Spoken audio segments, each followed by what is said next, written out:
स्वागत है बच्चों आपका एक बार फिर से एक नई एनर्जी के साथ। और जितनी एनर्जी लगाई थी उस एनर्जी के बलबूते हम चैप्टर की लास्ट एक्सरसाइज में आ गए। चैप्टर की नहीं बच्चों, अपने सिलेबस की लास्ट एक्सरसाइज में आ गए हैं। आज का लेक्चर और एक लेक्चर और, बस सिलेबस हमारा कंप्लीट। तो जो आज का हमारा टॉपिक है प्रोबेबिलिटी चैप्टर में ही प्रोबेबिलिटी डिस्ट्रीब्यूशन के ऊपर है, राइट। प्रोबेबिलिटी डिस्ट्रीब्यूशन, इससे नेक्स्ट एक्सरसाइज होता प्रोबेबिलिटी डिस्ट्रीब्यूशन का मीन और वेरिएंस निकालना, जो इस साल के सिलेबस से आउट हो गई है। तो प्रोबेबिलिटी डिस्ट्रीब्यूशन आप नाम से समझ सकते हो कि हमें प्रोबेबिलिटी को डिस्ट्रीब्यूट करके लिखना है। कोई फॉर्मूला आपके सामने नहीं आएगा, ऐसा नहीं है कि बेस थ्योरम की तरह कोई फॉर्मूला आपके सामने हो, या लॉ ऑफ टोटल प्रोबेबिलिटी की तरह कोई फॉर्मूला हो, कंडीशनल प्रोबेबिलिटी की तरह कोई फॉर्मूला हो। कोई फॉर्मूला नहीं आपके सामने, बस एक टेक्निक होगी क्वेश्चंस के साथ, उस टेक्निक को आप फॉलो करेंगे। मतलब आपको क्या होगा कि आपको जो क्वेश्चन दिया है ना, उस क्वेश्चन में क्या क्या केस बन सकता है, उन सभी केसेस पर अलग अलग प्रोबेबिलिटी निकाल करके दिखानी है और उनको डिस्ट्रीब्यूट करके लिखना है, उनका डिस्ट्रीब्यूशन करना है कि अगर ऐसा है तो इतना होगा, ऐसा है तो इतना होगा, ऐसा है तो इतना होगा। मेरी बात समझ में आई? उसमें जितने भी केस लग सकते हैं उन सबको अलग अलग हम निकाल करके दिखाएंगे उनकी प्रोबेबिलिटी, और फिर हम प्रोबेबिलिटी डिस्ट्रीब्यूशन टेबल से दिखा देंगे कि अलग अलग प्रोबेबिलिटी इनकी क्या बनेगी। तो देखिए मैं सीधे क्वेश्चन पे आता हूँ। फर्स्ट क्वेश्चन में ये कहा गया है फाइंड दी प्रोबेबिलिटी डिस्ट्रीब्यूशन। आप सब बुक में देखें, मैं बोल रहा हूँ आप सब बुक में आप देखें। Find the probability distribution on the number of tails when 2 coins are tossed. ऐसा ही है ना, हमें प्रोबेबिलिटी डिस्ट्रीब्यूशन निकालना है किसके ऊपर? नंबर ऑफ टेल्स के ऊपर, राइट। हमें प्रोबेबिलिटी डिस्ट्रीब्यूशन निकालना है किस पे? नंबर ऑफ टेल्स पे। नंबर ऑफ टेल्स पे प्रोबेबिलिटी डिस्ट्रीब्यूशन निकालना है। कब निकालना है? व्हेन 2 कॉइन्स आर टॉस्ड, जब हमने 2 कॉइन को टॉस किया। तो अब आपके दिमाग में ये जाना चाहिए कि 2 कॉइन को टॉस करने पर नंबर ऑफ टेल्स कितने हो सकते हैं।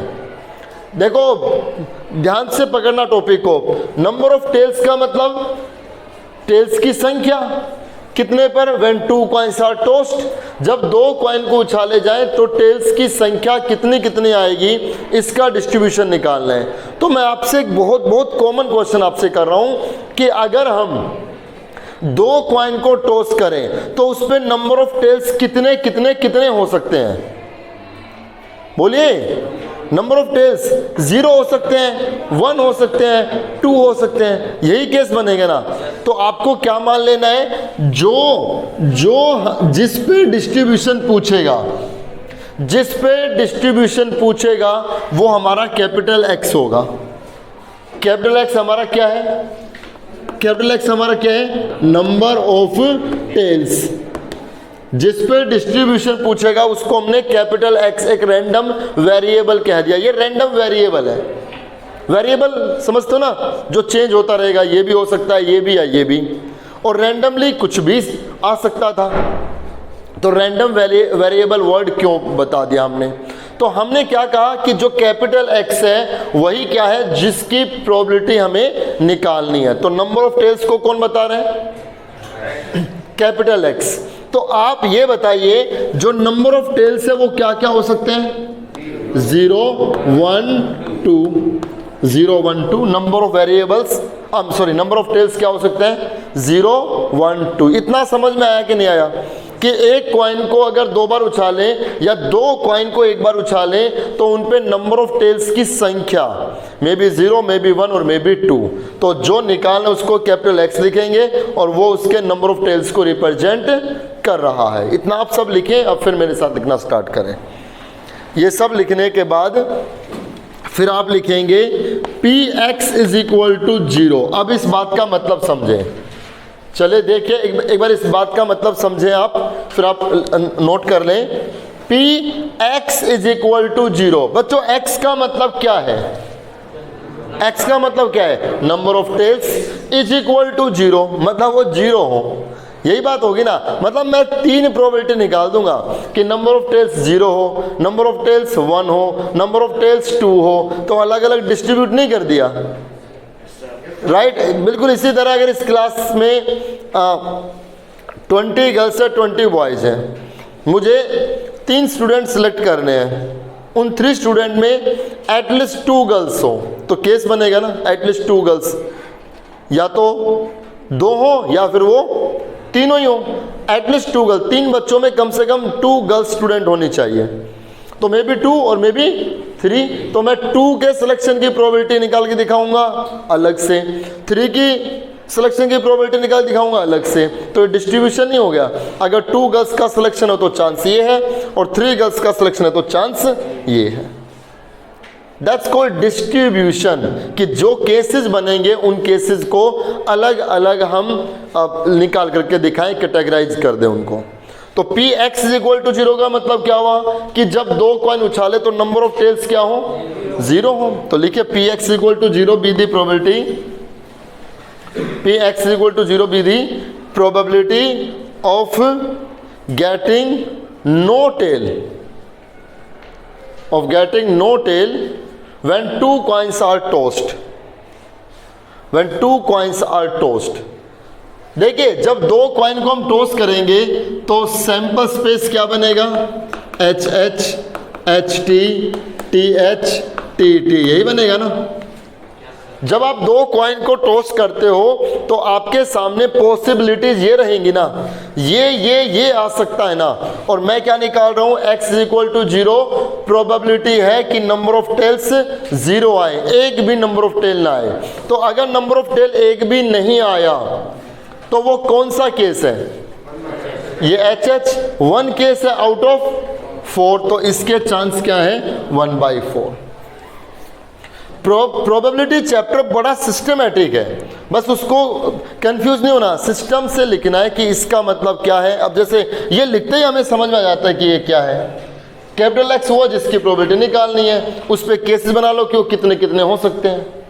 अब P x is equal to 1 आपको समझ में आ गया, एक्स मतलब क्या, नंबर ऑफ टेल्स कितने हो, 1 हो, तो P x is equal to 0 लिखिए, P x is equal to 0 be the probability of getting 1 tail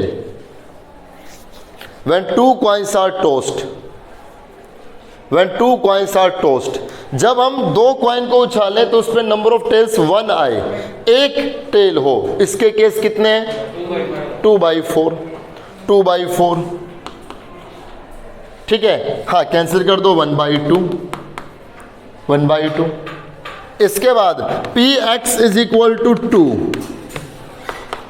P x is equal to 2, X equal to 2 का मतलब कि नंबर ऑफ टेल्स हमारे पास 2 हो, so p x is equal to 2 be the probability of getting both tails when 2 coins are tossed. दोनों ही tell आए, तो दोनों ही टेल आने के चांस क्या है, सिर्फ ये 1 है आउट ऑफ 4, तो कितना 1/4 हो गया। बस इससे ज़्यादा तो नहीं होगा ना। ये इंश्योर कर लें आप कि आपने जो ये सभी केसेस पे प्रोबेबिलिटी निकाली है ना, इन सब का सम 1 बनना चाहिए, तो आपका डिस्ट्रीब्यूशन सही हुआ है, अदरवाइज गलत हुआ है। क्योंकि जब अलग अलग केस बने हैं, इससे ज़्यादा केस हो ही नहीं सकते, तो सभी केसेस का सम 1 आएगा। आप करके देखें, आपका सम 1 आ रहा नहीं आ रहा है, 1/4 1/4 2/4 हाफ हो गया, और ये हाफ और 1 हो गया।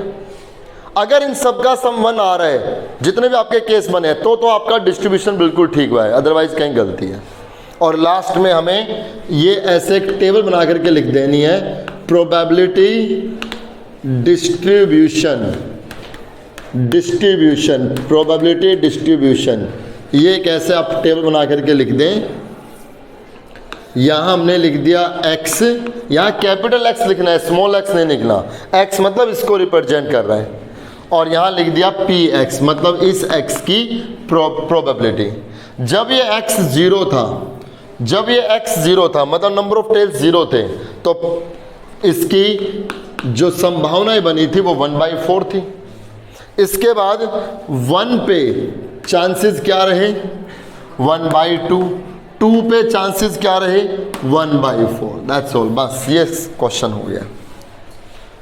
सिंपल सी बात है, सिंपल सा बेसिक्स है, प्रोबेबिलिटी ही निकालनी है। बस ऐसे आपको सिस्टमेटिकली उनको अलग अलग केसेस में डिस्ट्रीब्यूट करके देना है, राइट। आगे चलते हैं, क्वेश्चन नंबर 2 आपके लिए छोड़ दिया, आप करके देखेंगे। क्वेश्चन नंबर 3 में आते हैं। क्वेश्चन नंबर 3 में आते हैं, देखिए क्या कह रहा है question number 3। A coin is biased. एक कॉइन कैसा है बाइस्ड। बाइस्ड मतलब अनफेयर है, अनफेयर है, जैसा होता है नॉर्मल वैसा कॉइन नहीं है। एक कॉइन बाइस्ड कॉइन है, so that the head is 3 times as likely to occur as a tell.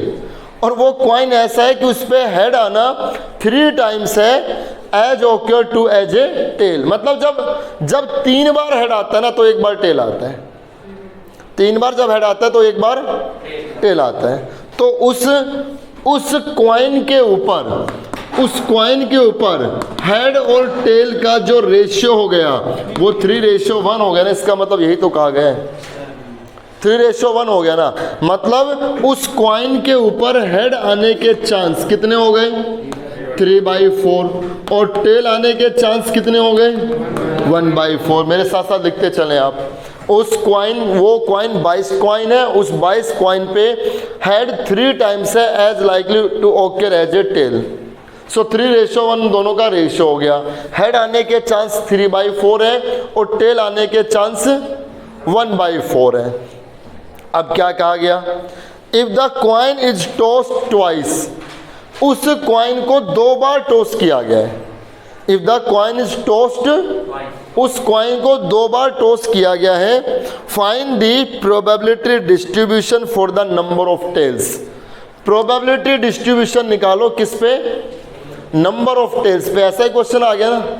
लेकिन इसमें तो क्या था, कॉइन हमारा नॉर्मल था, अनबाइस्ड था, तो हमने सैंपल स्पेस से सीधा सीधा देख लिया। क्योंकि इसका पहली बार हेड आने का चांस 1/2, दूसरी बार भी हेड आने का चांस 1/2, तो 1/2 इंटू 1/2 1/4, और टोटल इसमें से देखूँ तो भी 1/4 ही है। लेकिन यहाँ पर हेड आने की और टेल आने की प्रोबेबिलिटी दोनों अलग अलग है ना, अलग अलग। तो मैं सीधे सैंपल स्पेस में से उठा करके नहीं देख सकता, मुझे क्या करना पड़ेगा, क्या कह रहा है, नंबर ऑफ टेल्स पे ही डिस्ट्रीब्यूशन निकालना है। कॉइन को 2 बार टॉस किया, सेम वही बात है ना, लेकिन हेड और टेल की प्रोबेबिलिटी अलग अलग है इस बार। तो लिखिए Px = 0। भाई नंबर ऑफ टेल्स पे यही तो बातें बनेगी, कैपिटल X वही रहेगा नंबर ऑफ टेल। तो एक कॉइन को अगर 2 बार उछाले तो नंबर ऑफ टेल्स 0, 1, 2 ही तो हो सकते हैं। So write down Px = 0, be the probability, Px = 0, be the probability of getting, Px = 0, be the probability of getting no tail, है ना। x = 0 मतलब एक भी टेल ना आए, राइट, क्योंकि x नंबर ऑफ टेल्स को रिप्रेजेंट कर रहा है। When a coin is tossed twice of getting no tail, when a coin is tossed twice। सारी बात आप लिखें, बिल्कुल भी कंजूसी ना करें, थके ना, एक एक चीज़ को लिख करके देखें। 2 फायदे हैं, एक तो बिल्कुल पता लग जाएगा आपको कि जो आप लिख रहे हो उसके मीनिंग क्या है। दूसरा फायदा यह आपकी हैंड राइटिंग भी अच्छी होगी, क्योंकि ओवरऑल लास्ट में एग्जाम तो आपको लिख करके ही देना है। ये तो है नहीं कि जो आपको समझ में आ गया एग्जामिनर को पता है कि इस बच्चे को तो पता था चलो नंबर देते हैं। जो आपने लिखा है उसके नंबर है, जो आपने लिखा है उसके नंबर है। बेशक से आपको पता था नहीं पता था इस बात से कोई मतलब नहीं है, राइट। तो राइटिंग पे बहुत अच्छे से ध्यान दें और बहुत बढ़िया तरीके से अटेम्प्ट करें। क्वेश्चन को आप क्लियरिटी के साथ लिख करके दिखाएं एक एक चीज़ को कि इसका मीनिंग क्या है क्या नहीं है, राइट। पेज उसमें आप 4 लाइन में ख़त्म करने के बजाय 8 लाइन में ख़त्म कर सकते हो, लेकिन कंजूसी बिल्कुल भी ना करें। ये नहीं कि शॉर्टकट हमने तो करके दिखा दिया, ऐसा आप बिल्कुल ना करें, सारी चीज़ वहीं पर उसको दिखाएं। तो Px = 0 क्या है, be the probability of getting no tail, एक भी टेल ना आए, एक भी टेल ना आए। इसका मतलब क्या हुआ कि प्रोबेबिलिटी निकालनी है हेड हेड आने की, है कि नहीं। इसका मतलब तो यही हुआ कि पहली बार भी हेड आया है, दूसरी बार भी हेड आया है, ऐसा ही हुआ ना। तो पहली बार हेड आने के चांस क्या थे बच्चे? ये हम पीछे के एक्सरसाइज में पढ़ करके नहीं आए हैं। इस PHH को हम PH इंटू PH नहीं लिख सकते हैं? बिल्कुल लिख सकते हैं। PAB को PA इंटू PB नहीं लिखा था? बताइए, इंडिपेंडेंट इवेंट ही तो है, एक के हैपनिंग से दूसरे को फर्क थोड़ा पड़ रहा था। मैंने कॉइन को पहली बार उछाला, हेड आने के चांस 3/4 है, दूसरे उछालूंगा तो भी 3/4 है, पहले के हैपनिंग से दूसरे को कोई फर्क ही नहीं पड़ रहा, इंडिपेंडेंट इवेंट है, तो इन दोनों को मल्टीप्लाई में लिख सकते हैं। तो H की प्रोबेबिलिटी कितनी है? 3/4 मल्टीप्लाई 3/4 कितना आ गया? 9/16। 9/16। आप इन दोनों क्वेश्चन में फर्क देखें कि दोनों क्वेश्चन में क्या डिफरेंस है। इसमें तो सीधे सैंपल स्पेस से पता लग गया था, लेकिन इसमें ये रेशियो दिया गया है, अलग अलग चांस है हेड और टेल आने के, उसके हिसाब से हमने एडजस्ट किया। अब लिखिए Px is equal to 1, Px is equal to 1 be the probability of getting, Px is equal to 1 be the probability of getting one tail when a coin is tossed twice। उस पे एक tell आए तो एक tell आने पर दो case बनेंगे, HT या फिर है कि नहीं? एक टेल आए तो HT हो सकता है, या फिर बता रखा आपको, या फिर आपके दिमाग में आए तो प्लस करना है, या फिर TH हो सकता है। तो HT आने के चांस देखना, इस HT को मैं PH इंटू PT लिख सकता हूं ना। PH हेड आने के चांस कितने हैं?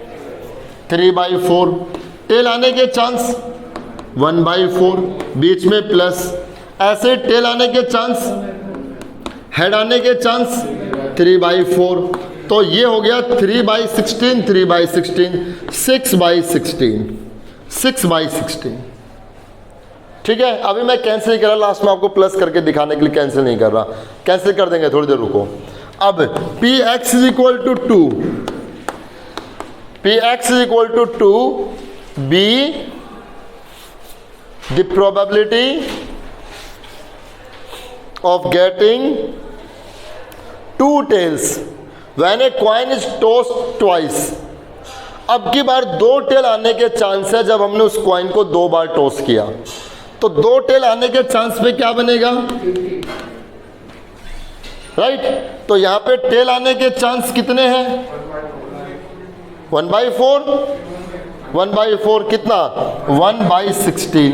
बस इससे ज्यादा तो केस नहीं बनेंगे ना भाई। दो बार अगर उछाला है तो 0, 1, 2 तक ही जाएगा। देखो, जितनी बार टॉस होते हैं या जितने ट्रायल होते हैं या जितने आउटकम्स होते हैं, 0 से स्टार्ट करके वहां तक पहुंचा दो बस। अगर कॉइन को 4 बार उछाला गया है, सेकंड क्वेश्चन में है, तो 0, 1, 2, 3, 4 तक जाना होता, राइट। अगर 3 कॉइन उछाले तो 0, 1, 2, 3 तक जाना होता। अभी बैग और अंस रिलेटेड क्वेश्चन आएंगे, कार्ड से रिलेटेड क्वेश्चन आएंगे।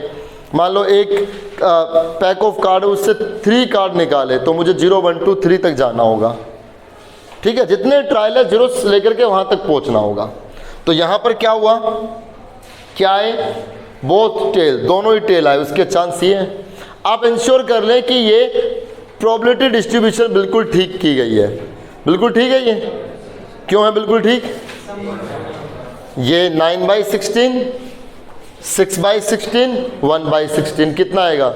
16/16, 1 आएगा, श्योर है, डिस्ट्रीब्यूशन ठीक हुआ है। अब इसको कैंसिल भी कर लो, 3/8 लिख सकते हैं। ठीक है, 3/8 लिख दिया।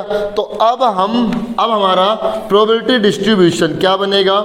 यहाँ हमने लिख दिया x, यहाँ हमने लिख दिया px। अगर x 0 है, x अगर 0 है तो चांसेस क्या है? 9/16। अगर x 1 है तो चांसेस क्या है? 3/8, और 2 है तो 1/16। और आपको पता है कि x क्या है? x नंबर ऑफ टेल्स है, तो नंबर ऑफ टेल्स ऐसे केस में ये उनका डिस्ट्रीब्यूशन रहेगा। समझ में आ गया? चलते हैं आगे क्वेश्चन में। क्वेश्चन नंबर 4 में आते हैं। क्वेश्चन नंबर 4 में आप स्टेटमेंट पढ़िए आप सभी। Find the probability distribution of the number of times of a total of 9 in 2 throws of 2 dice.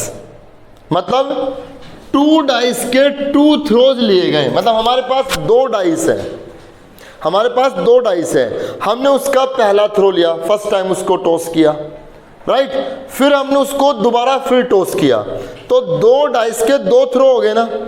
पहले थ्रो में 2 डाइस को उछाला और दूसरे थ्रो में भी उन 2 डाइस को उछाला। अब हमसे कहा गया है कि उन दोनों डाइस पे जो नंबर आ रहे थे ना, उन नंबर्स का टोटल क्या आना चाहिए, 9। उन डाइस पे जो 2 नंबर हमें दिख रहे थे उनका टोटल 9 आना चाहिए। इसका प्रोबेबिलिटी डिस्ट्रीब्यूशन निकालना है, इसका प्रोबेबिलिटी डिस्ट्रीब्यूशन निकालना है। तो अब देखो सैंपल स्पेस बार बार बनाने में, अब उसमें तो क्या था HTTH फटाफट लिख लिया था हमने। अब यहाँ पे तो कुछ ऐसा तो है नहीं, 9 के बार बार केस लिखने में बड़ी दिक्कतें हैं। और भी सिस्टमेटिकली आसान बनाया गया। अब देखना और भी सिस्टमेटिकली बड़ा आसान बनाया गया कि है ना, हमने इसको और आसान बनाने के लिए पहले PS लिख दिया। हमने एक PS निकाल लिया। PS का मतलब probability of success, probability of success in 1 throw. जब एक थ्रो में, मतलब सिंपली अगर मैं इसके आने का चांस निकालूं तो क्या होगा, वो मेरा क्या है, probability of success. Probability of success किसका है कि एक थ्रो में 2 डाइस को अगर उछाला जाए तो उसके ऊपर टोटल 9 आने का चांस क्या रहेगा। आप सोचिए, आपने 2 डाइस को उछाला, 2 डाइस को उछाला, उन 2 डाइस को उछालने पर उनका टोटल 9 कैसे आएगा। अरे सीधे 6-3 पे पहुंच गए।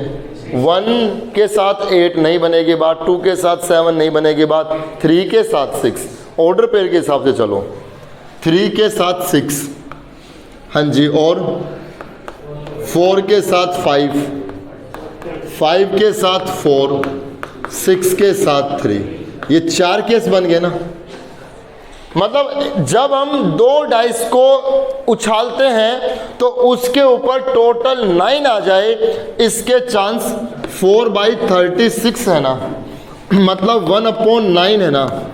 बताइए 1/9 चांस है ना उसके। समझ में आया कि नहीं आया। और फेलियर के चांस क्या है, 1 में से माइनस कर दो, 8/9। मेरी बात समझ में आई कि नहीं आई। जब भी कभी ऐसा क्वेश्चन अगर आ गया, आप कॉइन के ऊपर तो फटाफट सैंपल स्पेस बना करके देख लेते हैं, हेड टेल, और यहाँ पर अगर नहीं बना पा रहे तो आप सबसे पहले प्रोबेबिलिटी ऑफ सक्सेस और प्रोबेबिलिटी ऑफ फेलियर निकाल लें कि जब वो एक ट्रायल में होगा, जब वो एक एक्सपेरिमेंट में होगा, तो उसके सक्सेस होने के चांसेस क्या है और फेल होने के चांसेस क्या है। बन गया। अब जो ये टोटल ऑफ 9 है ना, यही तो हमारा x रिप्रेजेंट कर रहे हैं, यही तो रैंडम वेरिएबल है, x यही तो है। तो आप ये बताइए, 2 डाइस के 2 थ्रो लिए गए हैं, तो ये जो नंबर ऑफ, जो ये टोटल ऑफ 9 है, मतलब जो x है वो संख्या में कितने केस हो सकते हैं। आप समझ नहीं पा रहे शायद सिस्टमेटिकली। आप क्या कहा गया है कि ए टोटल ऑफ 9 आना चाहिए, उनका टोटल 9 आना चाहिए, ये कैपिटल X हो गया। तो मैं आपसे पूछ रहा हूं टोटल ऑफ 9 कितने टाइम्स हो सकते हैं, कितनी बार हो सकते हैं। टोटल ऑफ 9 4 टाइम्स कैसे हो जाएंगे, ये तो टोटल ऑफ 9 आने का चांस है। मैं पूछ रहा हूं 2 थ्रो में, पहला थ्रो लिया फिर दूसरा थ्रो लिया, इन दोनों थ्रो में टोटल नंबर ऑफ 9 कितनी बार रह सकता है, मतलब हमारा सक्सेस कितनी बार मेजर हो सकता है। 0 1 2, मतलब हमारा उसमें टोटल 9 आने के संदर्भ में डिस्ट्रीब्यूशन क्या हो सकता है। हो सकता है एक बार भी ना आए, हो सकता है एक बार आ जाए, हो सकता है 2 बार आ जाए। हाँ, ये आपने कही था सक्सेस का तो 2 बार ही होगा, राइट। लेकिन एक अगर मुझे डिस्ट्रीब्यूशन निकालना है तो डिस्ट्रीब्यूशन में नंबर उनका टोटल 9 आए, ये भी तो हो सकता है ना टोटल 9 एक बार भी ना आए। मैं ये फिर से कह रहा हूं, जितने नंबर ऑफ थ्रो होते हैं, जितने नंबर ऑफ टोटल ट्रायल्स होते हैं, 0 से लेकर के वहां तक लेकर के जाओ। x किसको डिनोट कर रहे हैं? टोटल ऑफ 9 को। तो टोटल ऑफ 9 0 दफा हो सकता है, 1 टाइम हो सकता है, 2 टाइम हो सकता है। और आने के एक थ्रो में आने के चांस ये हैं, एक थ्रो में ना आने के चांस ये हैं। ठीक है, अब सब आप लिखेंगे P x is equal to 0, साथ साथ लिखते रहा करो ये सब बातें भी। P x is equal to 0। अब x इज इक्वल टू 0 का मतलब क्या है कि ए टोटल ऑफ 9 कितनी बार आए? 0 बार। मतलब पहला थ्रो लिया उसमें फेल, नहीं आया टोटल 9। दूसरा थ्रो लिया उसमें भी फेल। यही तो हुआ कि टोटल 9 आया ही नहीं। तो P x equal to 0, be the probability, लिखिए be the probability of getting no success. बस सिंपल सी बात है, नो सक्सेस। और हमें पता है सक्सेस किसके लिए हमने लिखा है, of getting no success. Success किसके लिए लिखा है? टोटल 9 आने के लिए। आप यहाँ पे मेंशन करेंगे P S be the probability of getting a total of 9 on a pair of dice. ये पी एस है आपका, ठीक है। यहाँ मेंशन करेंगे P S be the probability of getting a total of 9 in a throw of 2 dice. एक throw में, दोनों में नहीं, एक थ्रो में। अब 2 में मैं बना दूंगा। x इज इक्वल टू 0 क्या है कि कोई भी सक्सेस ना हो। मतलब मैंने पहली बार उन 2 डाइस को उछाला तो वो रिजल्ट फेल हो गया। मतलब पहली बार 2 डाइस को उछालने पर उनका टोटल 9 नहीं आया।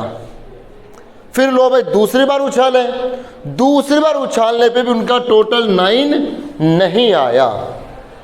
बताइए, दोनों में से किसी भी थ्रो पे उनका टोटल 9 नहीं बना, तो फेल के चांस 8/9। अब आप समझ करके देखो, ये तो बड़ा सिस्टम से बना दिया, बहुत आसान बनाने के लिए बनाया। अगर आप ऐसा करते, अगर आप ये ना लिखते तो यही तो करते हैं कि पहली बार उनका टोटल 9 ना, इसके चांस क्या होंगे? यही बनता ना कि पहली बार भी उनका टोटल 9 ना आए, दूसरी बार उनका टोटल 9 ना आए। तो पहली बार उनका टोटल 9 ना आए, इसके चांस क्या हैं? 8/9। और दूसरी बार भी उनका टोटल 9 ना आए, इसके चांस क्या है? 8/9। कितना जाएगा? 64/81। 64/81। दोनों के दोनों उसके लिए फेलियर रहे। दोनों में से किसी पे भी टोटल 9 नहीं आया, उन दोनों थ्रो पे। Got my point? इसके बाद P x is equal to 1, P x is equal to 1, be the probability of getting 1 success. उन 2 थ्रोज में, उस पेयर ऑफ डाइस के 2 थ्रोज में एक बार सक्सेस मिले, एक बार कामयाबी मिले। और कामयाबी क्या है? उनका टोटल 9 आना। कामयाबी क्या है? उनका टोटल 9 आना। तो दोनों थ्रो में से किसी एक थ्रो में कामयाबी मिल जाए, सक्सेस मिल जाए, तो कितने केस बनेंगे? 2 केस बनेंगे। हो सकता है पहली बार उनका टोटल 9 आ गया, दूसरी बार नहीं आया, दूसरे थ्रो पे नहीं आया। या फिर पहले राउंड में नहीं आया, दूसरे राउंड में आ गया। इनकी प्रोबेबिलिटी बना दीजिए। सक्सेस का चांस क्या है? 1/9। फेल का चांस क्या है? 8/9। तो ये 8/81 प्लस ये भी 8/81, कितना? 16/81। ये इसका चांस हो गया। इसके बाद P x is equal to 2, be the probability of getting both success. x is equal to 2। x क्या है? Number of tails. Number of tails कितनी बार आए? 2 बार आए। तो नंबर ऑफ टेल्स 2 बार आए, तो इसका मतलब 2 सक्सेस है, दोनों बार आ गए। मतलब पहले राउंड में भी टोटल 9 आया और दूसरे राउंड में भी उनका टोटल 9 आ गया। और टोटल 9 आने का चांस हमें पता है क्या है। तो पहली बार भी हम सक्सेस हो गए, दूसरी बार भी हम सक्सेस हो गए। तो पहली दफा सक्सेस होने का चांस हमारा क्या था? पहली दफा हमारे सक्सेस होने का चांस क्या था? 4/36 था ना चांस होने। और दूसरी बार ये भी यही था, कितना? 1/81। आप जरा टोटल करके देखो, सही आया गलत आया? प्रोबेबिलिटी डिस्ट्रीब्यूशन का सम 1 आना चाहिए ना, बिल्कुल आ रहा है इनका सम 1, तो बिल्कुल ठीक है, बिल्कुल ठीक है। तो प्रोबेबिलिटी डिस्ट्रीब्यूशन टेबल ऐसे बना करके लिख दो, यहाँ x, यहाँ px। अगर x 0 है, जीरो वाले केस पे चांस क्या बना था 64/81, मतलब एक भी कामयाबी ना मिले, एक बार भी उनका टोटल 9 ना आए, दोनों ही राउंड में उसके चांस ये हैं। एक बार उनका टोटल 9 आ जाए दोनों में से किसी एक राउंड में, इसके चांस 16/81 है, और दोनों ही राउंड में हमें टोटल 9 मिले, इसके चांस 1/81 है। ये पूरा इसका प्रोबेबिलिटी डिस्ट्रीब्यूशन बन गया। ठीक है,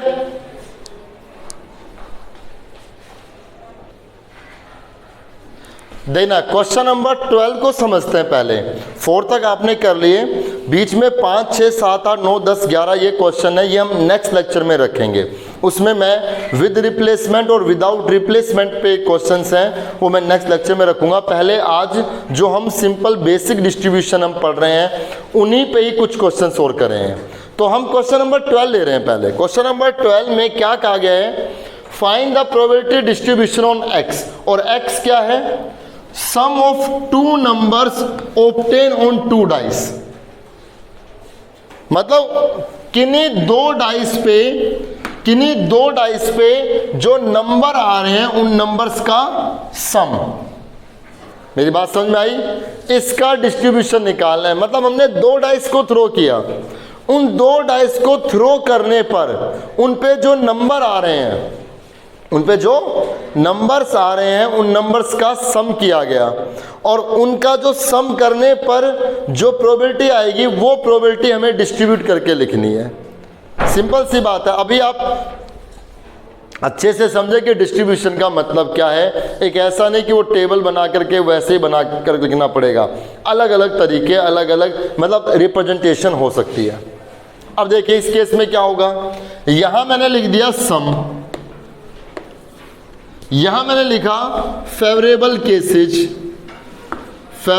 केसेज, और यहां मैंने लिखा प्रोबेबिलिटी। थिंक अबाउट इट, अगर हमने 2 डाइस को थ्रो किया है, तो 2 डाइस को थ्रो करने पर उन 2 डाइस पे जो नंबर आएंगे उन नंबर्स का सम मिनिमम कितना हो सकता है?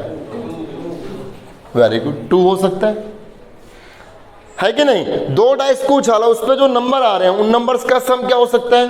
2। ये 2 कैसे होगा? फेवरेबल केस में क्या आएगा? 1 1, बस यही तो एक केस होगा 2 आने के लिए। तो इसकी प्रोबेबिलिटी क्या बनेगी? 1/36। ये 36 केस में से एक केस है ना, 36 केस में से सिर्फ एक केस ऐसा है जो उनका सम 2 बनाएगा। तो आप जरा सोचिए, ये यही तो कह रहा था, उन दोनों नंबर्स के ऊपर जो उनका सम आए वो डाइस को 2 डाइस पे उसका डिस्ट्रीब्यूशन निकालना है। तो अलग अलग नहीं कर रहे हम, उनका सम 2 आएगा तो चांस ही है, उनका सम 3 आएगा तो 1 2 2 1, इसके चांस क्या है? 2/36। उनका सम 4 भी आ सकता है। उनका सम 4 कैसे आएगा? 1 3 2 2 3 1, कितना आएगा? 3/36। उनका सम 5 भी हो सकता है। कैसे? 1 4 2 3 3 2 4 1, इसके चांस क्या होंगे? 4/36। ऐसे चलते रहेंगे 6 7 8 9 10 11 चलते रहेंगे ऐसे, और लास्ट आ जाएगा 12, क्योंकि 2 डाइस के ऊपर जो नंबर आएंगे ना उनका सम मैक्सिमम 12 हो सकता है। मिनिमम तो 2 और मैक्सिमम 12। 12 कब होगा? जब 6 आए, इससे ज़्यादा तो सम हो ही नहीं सकता, और इसके चांस क्या रहेंगे? 1/36। तो ये भी डिस्ट्रीब्यूशन है। हो गया क्वेश्चन। आप ये ना समझे कि ये कैसे डिस्ट्रीब्यूशन होगा, ये भी तो डिस्ट्रीब्यूशन है। हमने अलग अलग केस को डिस्ट्रीब्यूट नहीं कर दिया कि x, पहले आप देखो कि वो जो रैंडम वेरिएबल है वो क्या है। इसमें रैंडम वेरिएबल उन 2 डाइस के ऊपर जो नंबर आ रहे हैं उनका सम बता रहा है, तो उनका सम 2 हो सकता है, केसी होगा। उनका सम 3 हो सकता है, केसी होगा।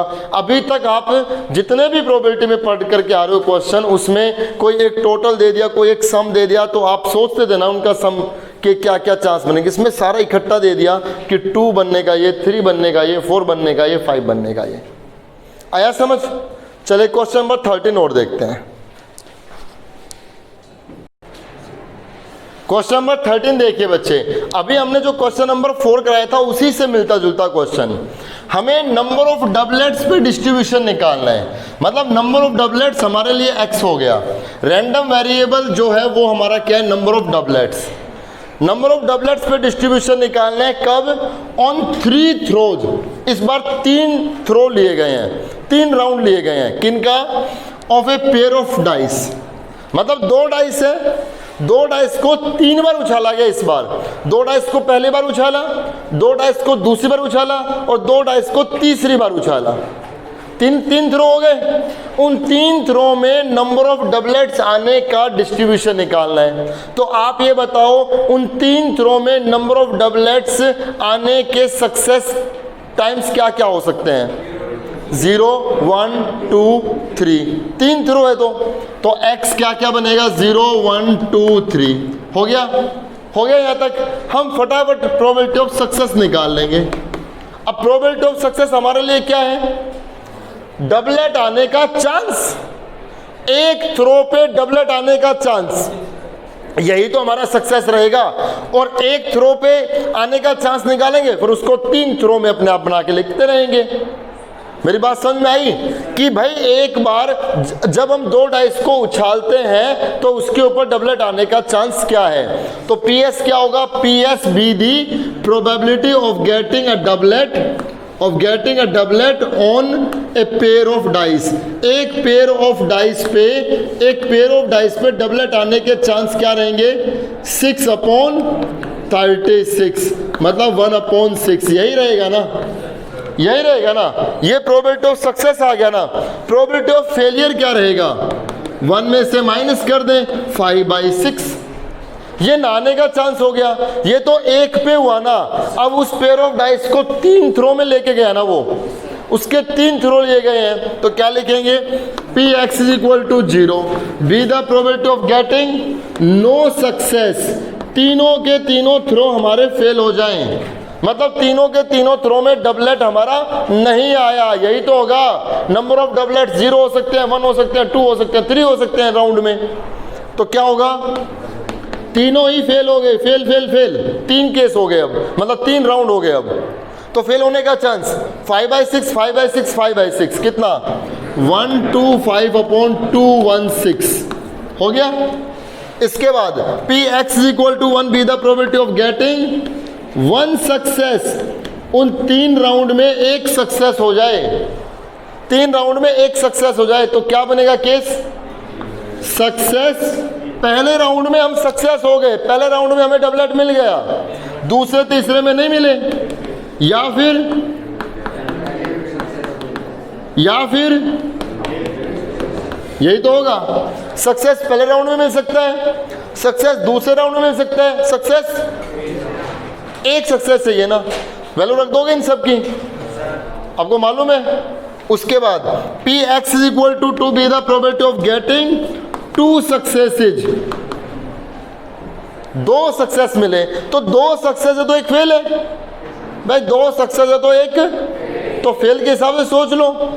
पहला फेल, बाकी 2 सक्सेस। बताइए, फेल को दूसरे नंबर पे ले आओ, सक्सेस फेल सक्सेस। फेल को तीसरे नंबर पे ले आओ, सक्सेस सक्सेस फेल। मेरी बात समझ में आई? 3 में से 2 सक्सेस चाहिए तो 1 फेल है। फेल पहला हो सकता है, फेल दूसरा हो सकता है, फेल तीसरा हो सकता है, बाकी 2 सक्सेस लगाते चलो। इनके अलग रख लोगे आप ये सब। उसके बाद Px = 3 be the probability of getting all successes. 3 successes, तीनों सक्सेस हो तो 1 केस है सक्सेस सक्सेस सक्सेस। वैल्यू रख दोगे 1/6 1/6 1/6 1/216 और इनकी तो वैल्यू रखे नहीं आपको। बस डिस्ट्रीब्यूशन टेबल बना करके आप वो टेबल में लिख दें कि x और Px 0 पे कितना, 1 पे कितना, 2 पे कितना, 3 पे कितना। समझ में आया आज का लेक्चर? आज के लेक्चर में हमने सिर्फ बेसिकली प्रोबेबिलिटी डिस्ट्रीब्यूशन को हमने सीखा और ज़्यादा हमने क्वेश्चन सक्सेस फेल पे बताए कि सक्सेस मतलब आज इस लेक्चर से आपको एक तो बेसिक सीधे सैंपल स्पेस से डिस्ट्रीब्यूट करना आना चाहिए और एक सक्सेस फेल लगा करके डिस्ट्रीब्यूट करना आना चाहिए। ठीक है, मिलेंगे नेक्स्ट लेक्चर में। कल जब हम इस लेक्चर पे जब हम बात करेंगे इसी टॉपिक पे, तो हम विद रिप्लेसमेंट विदाउट रिप्लेसमेंट मतलब क्वेश्चन नंबर 5 से स्टार्ट करेंगे। तब तक ये आप करके रखें। Thank you so much.